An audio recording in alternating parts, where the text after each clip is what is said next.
Bonjour à tous, je suis ravie de vous retrouver aujourd'hui pour cette nouvelle vidéo. Je vous propose un petit tour de mes achats durant ce mois de septembre 2020. C'est parti pour le premier, c'est tout de suite. Je vous ai déjà parlé de ces nouvelles éditions il y a quelques semaines quand le premier titre est sorti et ça n'a pas manqué, quand le second est apparu, je n'ai pas manqué d'aller me le procurer. Il s'agit des Odes de Hurlevent d'Emily Brontë, donc dans la RBA collection, donc les romans éternels, pardon, voilà, qui reprend un petit peu la collection Cranford en fait. Donc je vous laisse admirer cette superbe édition en hardback, forcément, très fleurie comme style. Je vous ferai bien sûr des petits plans de ce magnifique ouvrage. Il s'agit bien sûr d'un des plus célèbres classiques de la littérature anglaise du 19e siècle. On est sur l'histoire dans les langues du Yorkshire de Heathcliff, je ne sais pas trop comment ça se prononce, donc un enfant qui a été adopté par un homme. Le souci c'est que les enfants de cet homme vont lui faire en gros la misère et il va avoir un sentiment de vengeance mais intense. Il va attendre de grandir et quand il devient un homme, il fomente un plan machiavélique pour reprendre en fait la fortune à la famille, mettre les héritiers, enfin les pseudo-héritiers pratiquement en esclavage. Bref, c'est une histoire de vengeance, un roman très noir mais aussi une histoire d'amour des plus dramatiques. Donc voilà, c'est vraiment un classique à avoir lu au moins une fois dans sa vie. Moi j'ai tenté, dans une autre édition hein, bien sûr, il y a quelques années et je ne sais pas pourquoi j'ai eu terriblement du mal à rentrer dedans. Donc là, à voir ce que ça donne.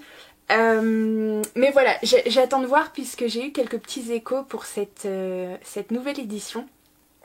Et les avis sont pas toujours très positifs. Les versions en tout cas qui ont été choisies pour les textes ne sont pas les plus... apparemment les plus justes, donc il y a quelques petites erreurs, quelques petites coquilles et les versions ne sont pas toujours les plus judicieuses. Donc j'espère que pour celui-ci ça ne posera pas de problème et je retenterai encore une fois de lire les Odes de Hurlevent parce que voilà, j'aimerais au moins arriver au bout une fois.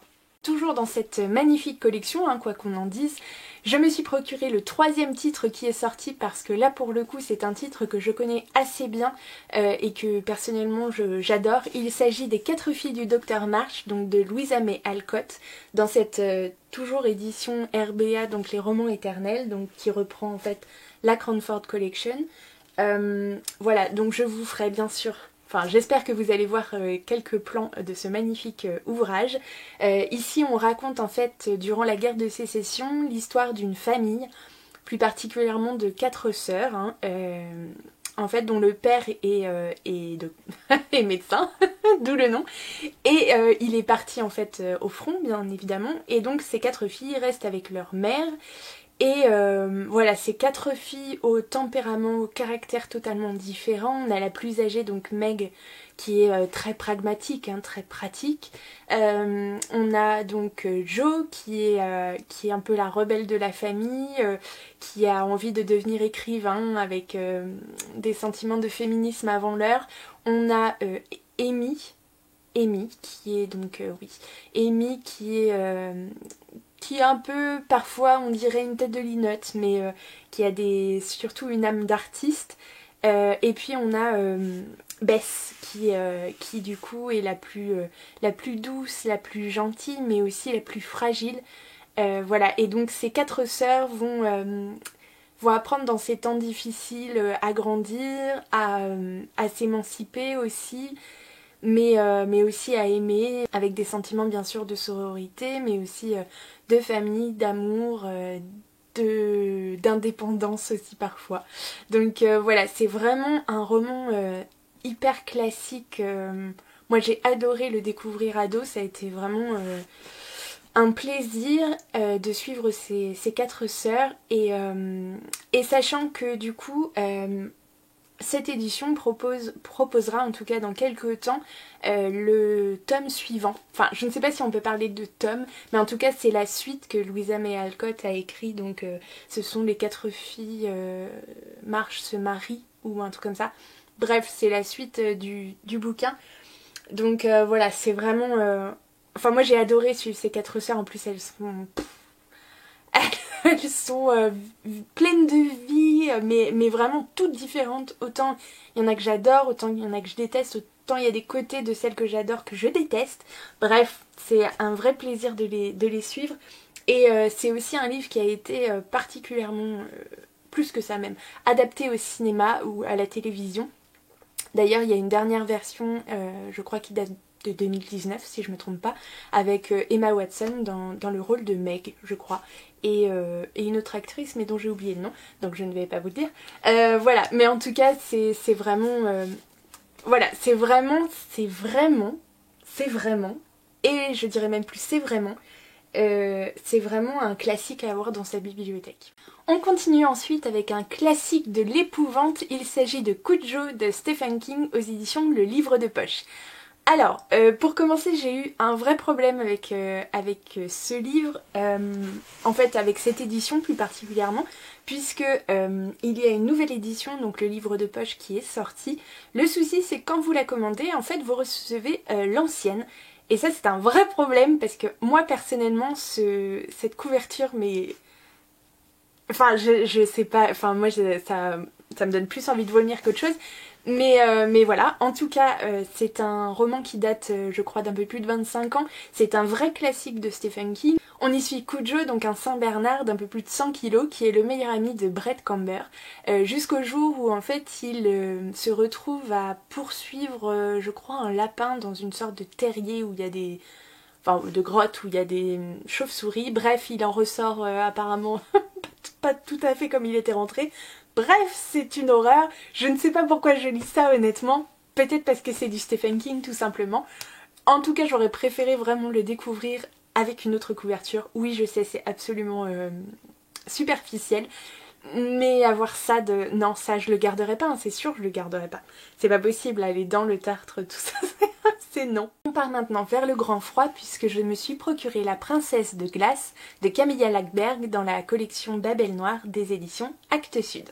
On y suit Erika Falk, 35 ans, auteur de biographie et installé dans un petit village suédois, qui découvre en fait le cadavre d'une de ses anciennes camarades de classe au poignet tailladé dans une baignoire de glace. Impliquée malgré elle dans l'enquête, bon, même si apparemment il y a quand même un petit esprit fouineuse et tout machin, donc elle commence à être persuadée en fait qu'il ne s'agit pas d'un suicide. Et elle fait équipe avec l'un des inspecteurs de police et j'ai cru comprendre qu'il y a une sorte d'histoire d'amour qui commence à se tisser. En tout cas c'est une saga qui a l'air plutôt sympathique. Ici c'est le premier tome, je crois qu'il y en a 10 de sortie, donc c'est vraiment une saga polar à succès. Voilà, donc j'ai vraiment hâte de le découvrir. Mon prochain achat était sur ma wishlist depuis déjà un bon moment. Il s'agit de Watership Down de Richard Adams aux éditions Monsieur Toussaint Louverture. Dans cette épopée aux airs de romans initiatiques et de contes de sagesse, on suit en fait une bande de lapins qui doivent malheureusement quitter leur terrier, je crois, pour traverser en fait un champ et accéder à une terre promise. Bref, dit comme ça, on dirait un conte pour enfants, en fait pas vraiment. Il s'agit d'un de ces récits mythiques et hors du temps aimés par des millions de lecteurs. Les critiques parlent d'une vibrante odyssée de loyauté, de courage et de survie, soit d'un véritable chef-d'œuvre. Quand je suis tombée sur le prochain dans ma librairie fétiche, la couverture ne me disait absolument rien et quand je me suis intéressée au résumé, je me suis tout de suite dit celui-ci il est pour moi. Il s'agit de La fille qui court de Simon Mason aux éditions Slalom. Dans ce thriller young adulte, on suit Garvey Smith, 16 ans, qui est un jeune ado surdoué, donc qui s'ennuie profondément dans la vie, jusqu'au jour où son ex-petite amie est retrouvée morte, donc est retrouvée assassinée, et alors que son entourage lui déconseille, Garvey va n'avoir de cesse en fait de mener l'enquête et de trouver le coupable, et pour ça il va finir par faire équipe avec un jeune policier, donc Singh je crois, qui vient d'être juste promu, et ils vont devoir un petit peu se serrer les coudes pour résoudre cette enquête. En tout cas, c'est un thriller que j'ai vraiment hâte de lire. Il fait ouais, 430 pages à peu près, écrit assez gros, donc ça c'est quelque chose qui va être dévoré en 2-2. Je me suis ensuite procuré le premier tome d'une trilogie, il s'agit de La Sentence de Verre, donc le premier tome des cartographes de Essie Grove, aux éditions Nathan. Dans cette trilogie young adulte, on mêle aventure et fantastique, on se retrouve dans notre monde, sauf que nos continents en fait sont séparés non pas physiquement, mais temporellement. Temporellement, ça se dit ? J'espère, de façon temporelle. En tout cas, imaginez donc les États-Unis, mais ceux du 19e siècle, le Groenland plongé dans la préhistoire, ou encore l'Afrique du Nord revenue au temps des pharaons. On suit Sophia qui vit à Boston et dont les parents en fait qui étaient cartographes ont disparu il y a quelques années. Elle est alors élevée par son oncle, mais voilà que ce dernier est kidnappé brutalement. Elle n'a alors d'autre choix que de se lancer sur ses traces. Bref, ça a l'air de mêler en effet aventure mais aussi histoire. Vous savez peut-être que c'est un sujet qui me passionne.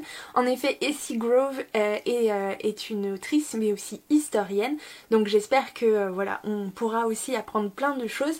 C'est un premier tome, c'est déjà un beau bébé puisqu'il fait pas moins de 560 pages. Donc là pour le coup ça risque d'être un peu plus long.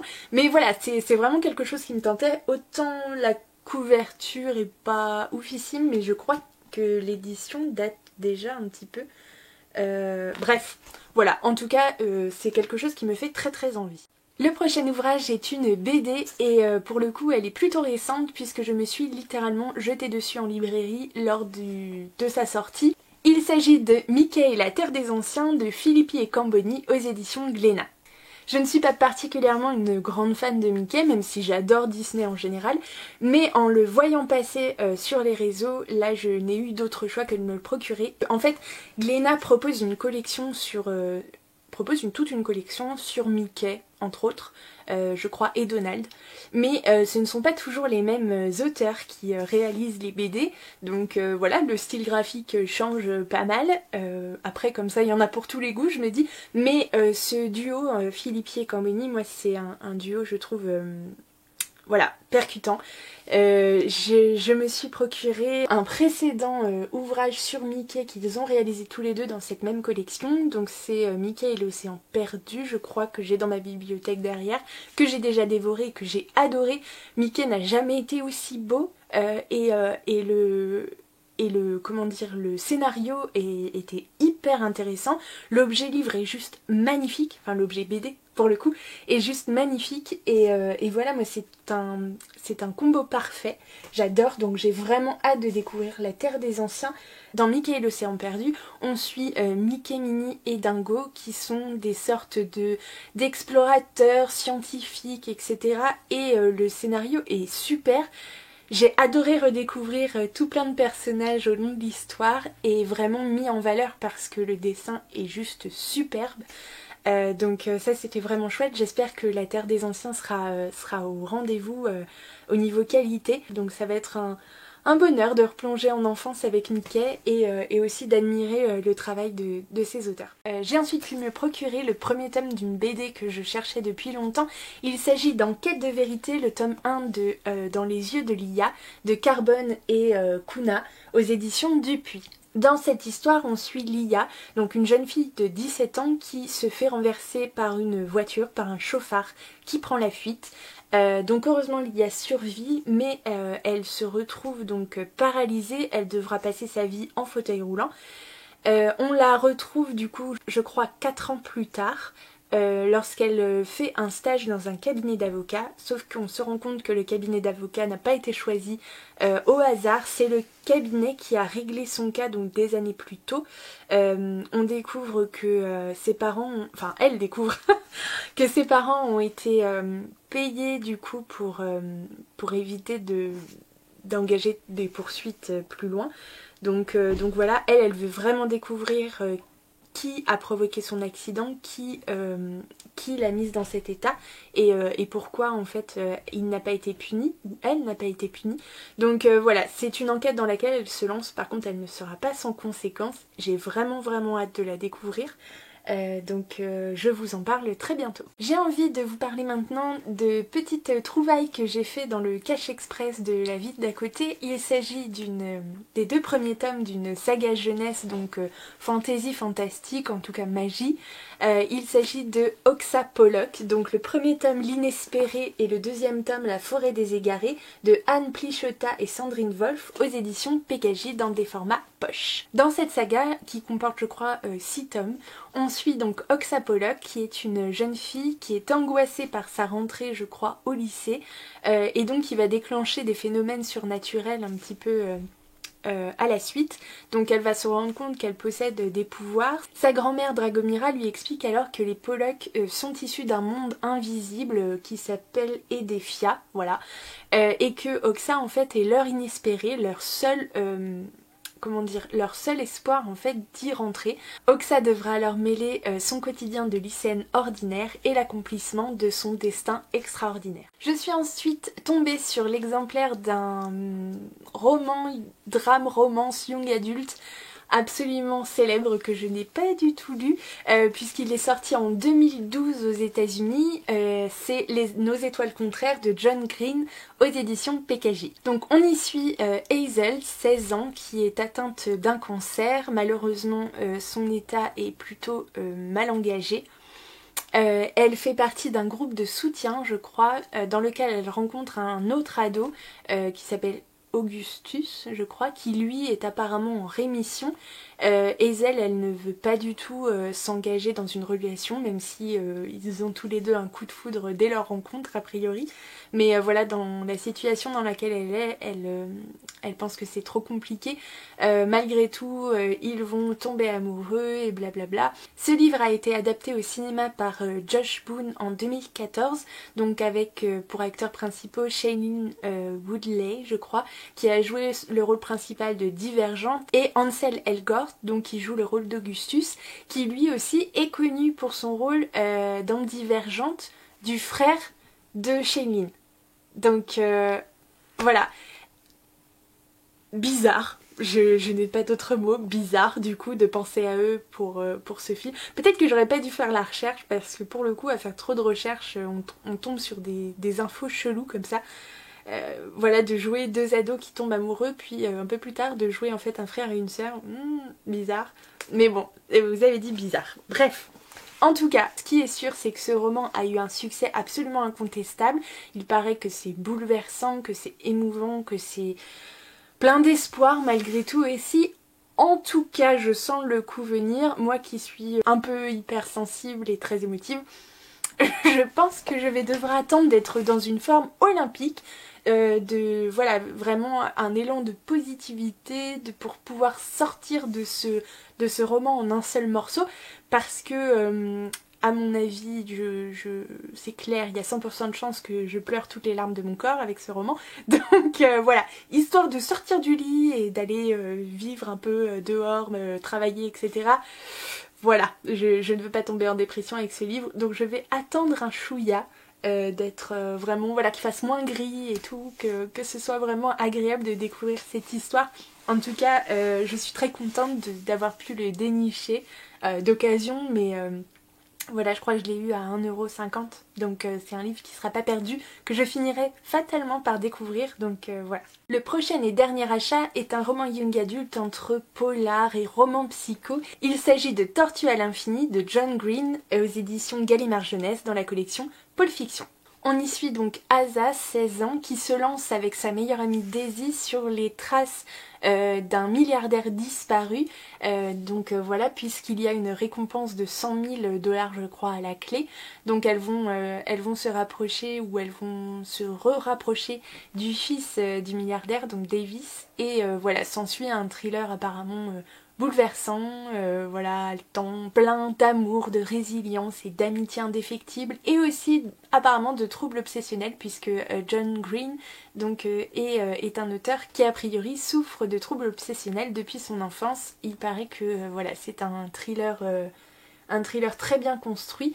Donc voilà, j'ai plutôt hâte de le découvrir. Là on est dans un autre genre avec le même auteur du livre précédent que je vous ai présenté. Donc voici pour le mois de septembre, donc l'ensemble de mes achats, de mes trouvailles en tout cas. Donc voilà, ça fait déjà quelques belles pépites à rajouter à ma pile à lire. Voilà, pour la prochaine vidéo, je pense que je vous ferai un petit point quant au Pumpkin Autumn Challenge. Donc un petit en fait point lecture et point aussi visionnage de tout ce que j'ai pu lire et regarder, donc qui était dans ma palle pour le Pumpkin. Je pense que je vais faire ça à la fin de chaque mois parce que vous faire un update en fait de tout ce que j'aurais vu et lu à la fin. Je me dis que là on part pour une vidéo de 3 heures, donc je ne veux pas vous faire subir ça et je ne veux pas me le faire subir à moi non plus. Donc je pense qu'on fera ça voilà pour la semaine prochaine, pour mercredi prochain. J'espère que vous serez au rendez-vous, j'espère que ça vous intéresse bien sûr. En tout cas voilà, j'étais ravie de partager ça avec vous. Je serais ravie de vous retrouver aussi la semaine prochaine. Si vous n'avez pas encore cliqué sur le petit pouce bleu, n'hésitez pas. Laissez-moi aussi des commentaires si vous avez trouvé des choses intéressantes ou pas du tout d'ailleurs. Si il y a des choses qui vous ont happé, qui vous ont appelé, n'hésitez pas à partager. Vraiment je suis là pour ça, ça me fera extrêmement plaisir. Si vous ne me suivez pas encore sur les réseaux sociaux, n'hésitez pas, mon compte Insta est juste par ici. Donc voilà, en attendant je vous souhaite une très belle semaine, je vous fais plein de gros bisous et je vous dis à la semaine prochaine.